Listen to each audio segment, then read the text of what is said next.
सभी विद्यार्थियों को नमस्ते। विद्यार्थियों, आपका जानवी स्टडी हब में स्वागत है। तो इस वीडियो के अंतर्गत हम Rajasthan state open school class 12th के अंतर्गत जो व्यवसाय अध्ययन विषय है उसके क्वेश्चन पेपर पर चर्चा करेंगे। किस तरह क्वेश्चन पेपर का पैटर्न आपके एग्जाम में आने वाला है। तो देखिए, टोटल 30 क्वेश्चन आएंगे और 7 उद्धृत पृष्ठ हो गए, यानी 7 पन्ने हो गए और 30 क्वेश्चन आपके पूछे जाएंगे। अब 30 क्वेश्चन में किस तरह के क्वेश्चन पूछे जाएंगे वो हम देखेंगे।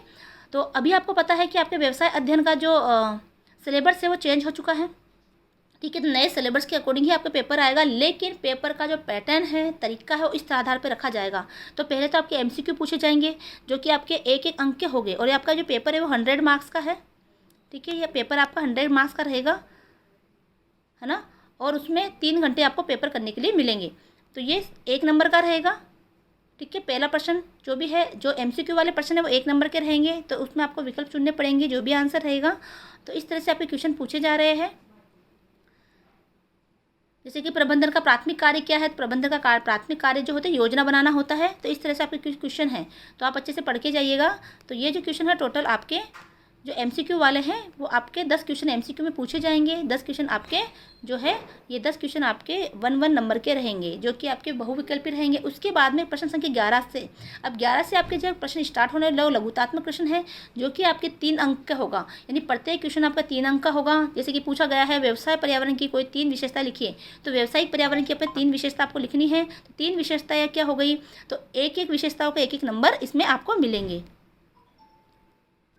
आगे देखिए, तो इस तरह से क्वेश्चन पूछे जाते हैं। What is B and B2B है ना। तो B2B क्या है इसके बारे में आपको बताना है। तो इंग्लिश और हिंदी दोनों मीडियम के अंदर ये क्वेश्चन पत्र दिया जाएगा। तो जो हिंदी मीडियम वाले विद्यार्थी हैं वो हिंदी मीडियम में प्रश्न पत्र का आंसर देंगे, और इंग्लिश मीडियम वाले इंग्लिश में देंगे, है ना। आपको क्वेश्चन नहीं उतारना है, आपको क्वेश्चन नंबर डाल के डायरेक्ट आपको आंसर लिखना है, और जो क्वेश्चन का आंसर आपको पहले आ रहे हैं उसको नंबर डाल के पहले कीजिएगा, लेकिन पेपर को छोड़कर नहीं आना है। मतलब कि कोई क्वेश्चन आपका छूटना नहीं चाहिए।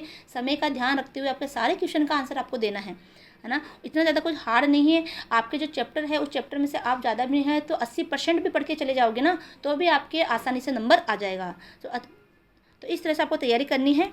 तो ये 3-3 अंकों के हो गए।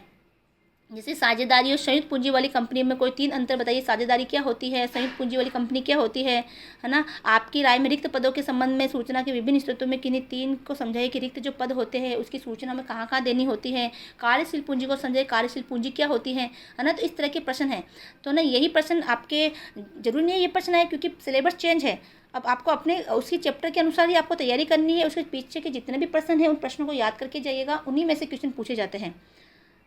ठीक है, तो ये इस तरह से आपका प्रश्न पत्र रहेगा। आप देखो 3 नंबर का था, तो आपके 14 नंबर तक तो 3 नंबर के रहेंगे, 11 से 14 तक प्रश्न। उसके बाद 15 नंबर तक आपके 3 नंबर के क्वेश्चन रहेंगे। फिर आपको क्वेश्चन नंबर 16 से स्टार्ट होगा, जो कि आपके 4 अंकों का रहेगा, है ना। तो 16 से लेकर आपके जो है 20 नंबर तक के क्वेश्चन आपके जो है वो 4 अंकों के रहेंगे। तो यहाँ आपको थोड़ा बड़ा आंसर लिखना है, जो कि 70 से 80 शब्दों में रहेगा। फिर आपके ये थोड़ा और बड़े क्वेश्चन आएंगे जो 21 से स्टार्ट है ना। पूर्वाधिकार अंश व समानता समता अंश में आप कैसे अंतर करेंगे समझाइए। तो आप देखो ये 5-5 अंक के आगे, तो यहाँ समझाना है तो कम से कम 100 शब्दों में आपको आंसर लिखना पड़ेगा। तो इस तरह से प्रश्न पूछे जाते हैं। तो एक प्रबंधक के रूप में अपने यहाँ उत्पादित वस्तुओं का मूल्य निर्धारित करते समय आप किन किन बातों का अध्ययन करेंगे, ये ध्यान रखेंगे। तो देखो ये 5-5 अंकों का है। तो इस तरह से बड़े प्रश्न पूछे जाते हैं, तो वहाँ पर हमें थोड़े आंसर भी बड़े लिखने होते हैं, है ना, तभी उसके नंबर मिलेंगे। अब फिर देखो प्रश्न संख्या 26 है। तो 26 से आपके जो है 6 अंक के क्वेश्चन पूछे जाएंगे, है ना। अब इसमें बहुविकल्पी दे रखा है, यानी विकल्प आपको दिया जाएगा।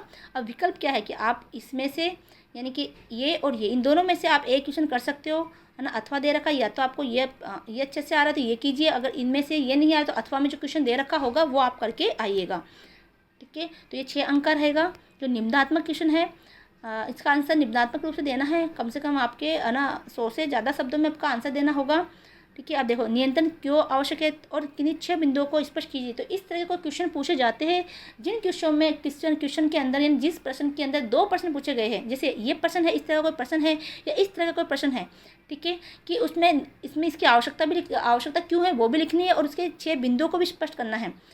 ठीक है, तो इस तरह से 2 प्रश्न, एक ही प्रश्न के अंदर 2 तरीके के क्वेश्चन पूछे जाते हैं। मान लो किसी की परिभाषा भी पूछ गई और उसकी विशेषता भी पूछी गई है, तो परिभाषा भी लिखो और उसकी विशेषता भी लिखो, तो उसके ही नंबर आपको मिलेंगे पॉइंटों में। ऐसे क्वेश्चन में आपको पॉइंटों के अंदर आंसर देने होते हैं, तो आपके अच्छे मार्क्स आते हैं। तो अब देखो यहाँ भी ये है विकल्प दे रखा है कि दोनों में से आप एक कीजिएगा। तो जो बड़े निबंधात्मक क्वेश्चन है उसमें आपको विकल्प की सुविधा दी जाएगी।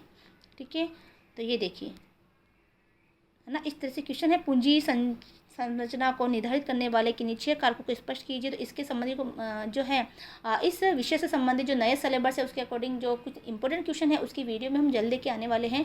तो चैनल को सब्सक्राइब करें है ना, और नोटिफिकेशन को जरूर जो बेल आइकन वाला नोटिफिकेशन है उसको जरूर दबाएं ताकि आने वाली वीडियो की नोटिफिकेशन आपको मिलती रहे। तो अब ये देखिए इस तरह से आपके 30 क्वेश्चन दिए गए हैं। 30 क्वेश्चन के आंसर आपको मिल जाएंगे। ठीक है, तो 30 क्वेश्चन को आपको आंसर इस तरह से लिखने हैं। तो ज़्यादा से ज़्यादा वीडियो को शेयर करें, चैनल को सब्सक्राइब करें और अच्छे से तैयारी करके जाएं। तो मिलते हैं अगले वीडियो में। जय हिंद, जय भारत।